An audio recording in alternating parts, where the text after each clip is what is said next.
Hi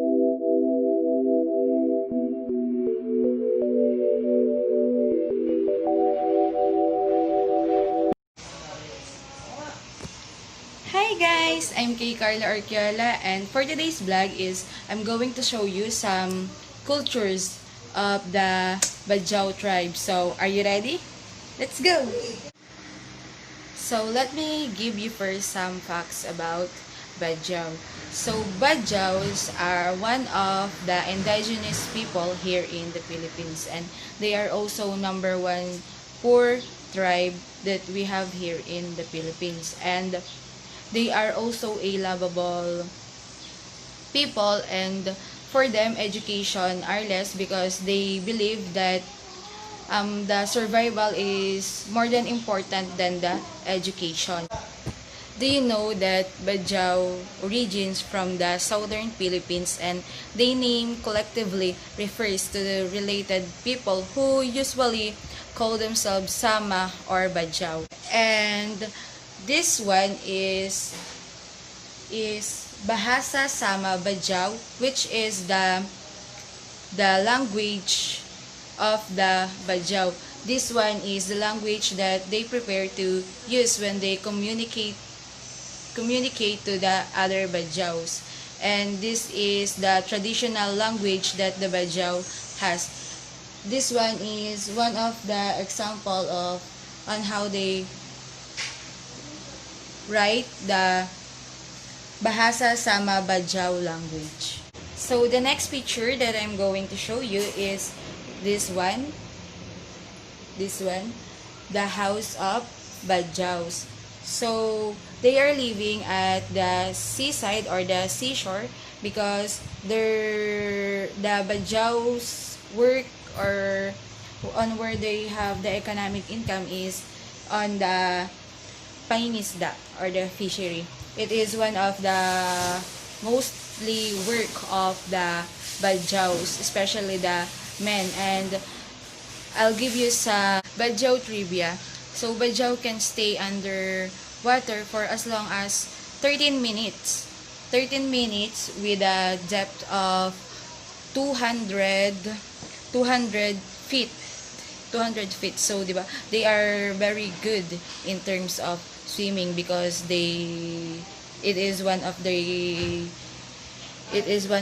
hobby na maybe because 'di ba they are living on the seaside, so it is one of their hobby that makes them to be stay that longer in the underwater.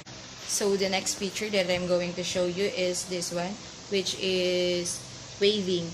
It is one of the example of the product that the Badjao has.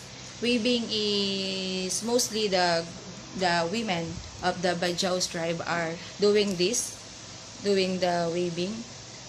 They sell it just like this one. It is also example of their product. So the next picture that I'm going to show you is this one, and this one. These two pictures is the traditional dance of Badjao, which they call the Panglay dance, also known as the Daling-Daling dance. And it is the traditional dance on where they use their fingernails. So as you can see, they have their fingernails. And not only the Badjaos are dancing this Panglay dance, also the Tausog people of the Sulu. So the next picture that I'm going to show you is the traditional cloth or ang kasuotan ng mga Badjao. First is this one. So they're wearing a long sleeve, and they also have this in Tagalog we called it a bandana, and they also have the fingernails. And as you can see, they really love to put some abubot, di ba? In Tagalog, we call it term abubot or the accessories. So I have another picture here, which is the traditional clothing of the Badjao with the clothing of the men. So as you can see, men is also wearing the black long sleeve and the malong or the bandana. And as you can see on the both picture here, the both picture of their traditional clothing is they lovely to wear the colorful cloth, or 'di ba on their waving they also have a colorful, they use a different types of color to have a colorful product, and they also love to wear that kind of cloth. So this one. So ayan. Okay, the next picture is the wedding tradition of the Badjaos. So the wedding tradition of the Badjao, before they have the ceremony, they need to dance, the girl need to dance, and also the girl is wearing a different accessories, especially gold. The girl is wearing a gold here, they have a gold here, and also wearing a gold necklace, and they also have a lot of gold, hindi lang kita sa picture, pero she also wearing a gold ring, a lot of ring, and on her fingernails. And just like in Catholic wedding, they also kiss at last, a sign of they are officially marriage. And the men are wearing also a white barong. So we all know that every Filipinos have a different talent, every tribes they also know on how they can enhance their different talent. So as Badjao, they also have a talent, and they love in their heart is very close in musics and also the drums. So 'di ba, kapag ka nasa mga bayan-bayan tayo in the different cities, may makikita tayo mga Badjao na playing tambol. So it is one of their talents na pwede naman talaga natin silang ipagmalaki, because in the drums that they use, I have picture here. In the drums that they use, it is a recycle, 'di ba? So hindi natin to naiisip na we can create a music using the recycled na mga pinaglagyan ng gatas ng bata, at saka yung mga putol-putol na tubo.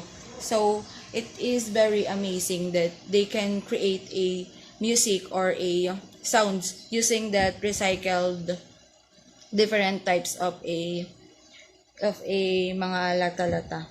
'Di ba dito this one is yung putol na tubo na PVC, tapos yung isa naman ay pinaglagyan ng gatas. And ito namang isa is yung Pringles, 'di ba? Sa mga ganun pa lang bagay is makaka-create tayo ng music, 'di ba? Ang galing nila. They also have a own intelligent in terms of this talent that they can enhance.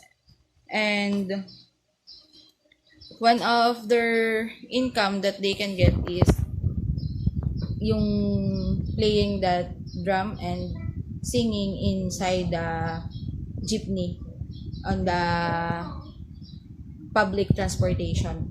So the Badjao economic system is their primary economic activities is fishing.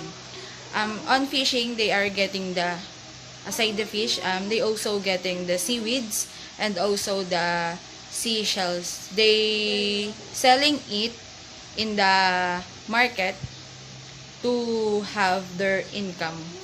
Badjao religion is the Sunni Muslim. They also attend on the different mosques, and they also participate on the daily prayers that they do. And they also believe the descendants of Muhammad. Although many believe this, a lot of Badjao people, but they have more animistic religious view. On the Badjao political system naman, they call their leader as a Datu, who is usually sought for the interpretation of the Tibolese custom and traditions.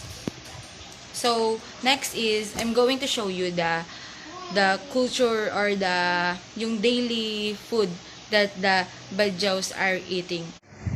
So I have here the traditional food, one of the traditional food of the Badjao, which is the shrimp. So shrimp or the hipon. So first is, when you're going to eat this one is, you're going to remove the head. And you can also sip-sip. And also the tail. And ito pa yung mga balat niya pa.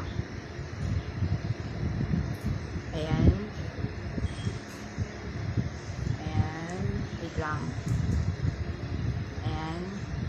So, ayan na siya. So, I make a sauce. Vinegar. This one. Baka kasi matapon kayo. Vinegar and na may paminta, asukal, and suka. So, you just dip the hipon here and it is ready to eat.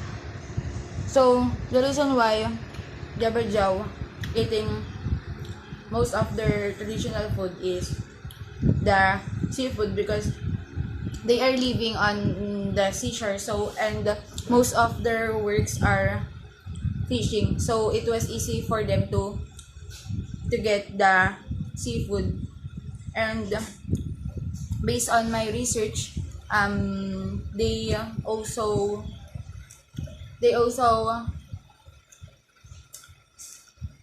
also eat fish, eggs, and the other type of foods, because hindi naman sila maaalta sa pagkain. Mostly ay yung mga kung ano yung meron dun sa kapaligiran, kung ano yung mga meron na pwedeng kainin, yun yung kinakain nila.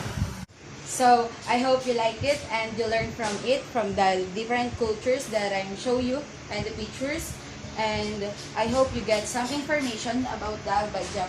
Please don't forget to like, share, comment, and subscribe. Again, I'm Kay Carla Orquiola.